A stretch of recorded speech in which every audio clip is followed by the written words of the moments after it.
bookaholics, so welcome back to another video. Today I am bringing you some epic romantasy recommendations.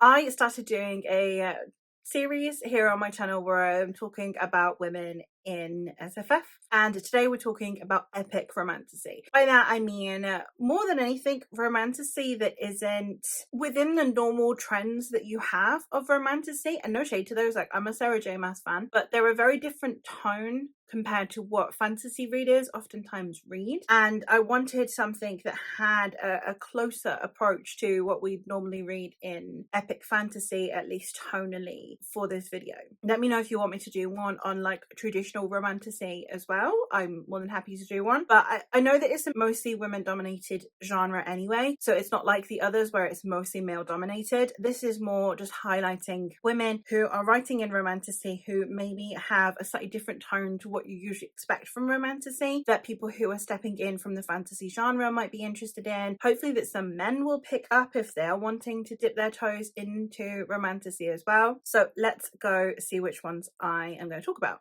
The first one is actually an Achillean romance, and that is the Iron Breakers series by Zaya Feli. This one is a trilogy. It is self-published, and in this story we are following the crown prince who his uncle usurps his throne, and he is now trying to regain his throne, and him and a slave that his uncle threw under the bus to pretend that he aided in this murder are now having to escape so that these two can seek freedom. And it's a romance between the two. It is a master and slave sort of dynamic to begin with, and it does deconstruct that in a very interesting way. The setting is very epic fantasy. It's kingdom in turmoil, crown prince, lost heir vibe, but in a romantic Achillean setting, which I thought was really interesting. We do also deconstruct the idea of slavery and people being abducted to become slaves, etc. So I did really enjoy this one. I actually got this recommendation from my friend Kaz over at Cats and Camera ages ago, and I would still highly recommend it. And it's not one that I talk about enough, I don't think, but it's a really good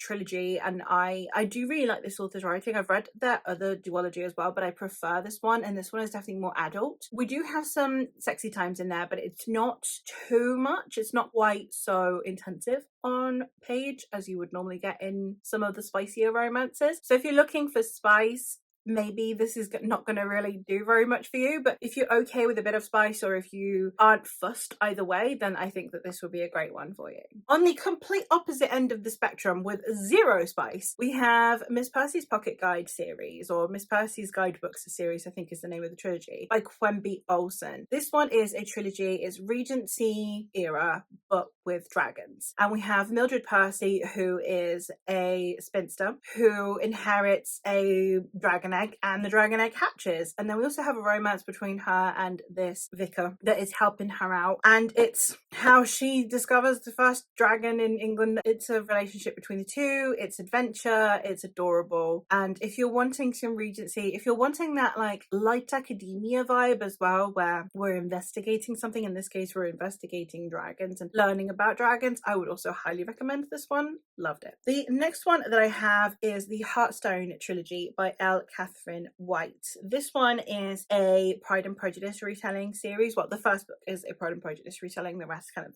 then venture off on their own, and this one has dragons in it. In this story we are following Eliza, who is in a world where dragons and griffins exist, and the griffins keep attacking the town in which Eliza lives, and then when they finally actually end up killing someone, they kill her sister. The dragon riders, who are those that kind of like keep the griffins away, are called in. Amongst them is Alistair, who is the Darcy character, and it's obviously the Pride and Prejudice retelling is very strong in this one. It's very beat for beat but with dragons. I really loved some of the adjustments that were made in here, including the adjustments to both Mary Bennet and Caroline Bingley, who are two of my least favourite Jane Austen characters, in the sense of I don't like the way that they are handled within Jane Austen's works. So I was very excited to be reading a book that kind of did them a bit more justice. But yeah, so we have Caroline, the Caroline character, the Bingley character, and the Darcy character being the kind of dragon riders that are called in to shoo off the griffins that are harassing this village. And I really loved the kind of cottagecore vibe that we've got. Eliza has a big connection to like the healing magic, the nature magic. She kind of interacts with the like folk creatures that are near this village as well, and I really liked the way that they depicted both Eliza and Alistair. So I would highly recommend, especially because the series then does get more and more epic fantasy as it goes on as well. It was a great time. It was a great Pride and Prejudice retelling, but also just a great fantasy story in its own right as well, especially in the sequels. One of my favourite romantasies, definitely my favourite from last year, was the Regency Fairy Tales series by Olivia Atwater. This one is, as it says on the tin, really, it's Regency Fairy Tales. In this first one, we are following Dora, who is an orphan who's living with her aunt and uncle, and one day when she's out in the forest, a fae tries to claim her and begins to take her soul, but he is interrupted and therefore only manages to take half her soul. And from then on, she doesn't really feel emotions the way that she's supposed to, so she's a bit of an embarrassment to her family. So when they go to London to hopefully present both Dora and her cousin out in society, her family are hoping to marry her off as soon as possible so they can get her off of their hands. In the meantime, there is a doctor that has been investigating a series of illnesses and deaths that have been happening in workhouse children, which is basically that they fall asleep and then never wake up, and he is investigating that. So then Dora assists, as does the Lord Sorcier, who is the king's mage, and they're all working together on this, and then it's a romance. And I did really enjoy this one. And then the sequels, one of them is like a Cinderella retelling, but where instead of Cinderella being like a noble woman who is forced to be a servant, she is just someone who is a servant, and I loved that take. And then the last one is a noir murder mystery investigation romance, which also absolutely top tier, and that one's sapphic. So some great stories going on, and I really enjoyed them. And the last one that I have to talk about for this video is the Books of Amber series by Tasha Suri. This one is a duology of companion novels. In this first one, we are following Mayher, who is the daughter of the emperor, but her mother was from a different people. She has inherited her mother's magic, and she knows her mother's magic, but that is forbidden. So when the king's advisors discover that she has this magic, she is then going to be forced into a marriage that she's not interested in, and then a adventure quest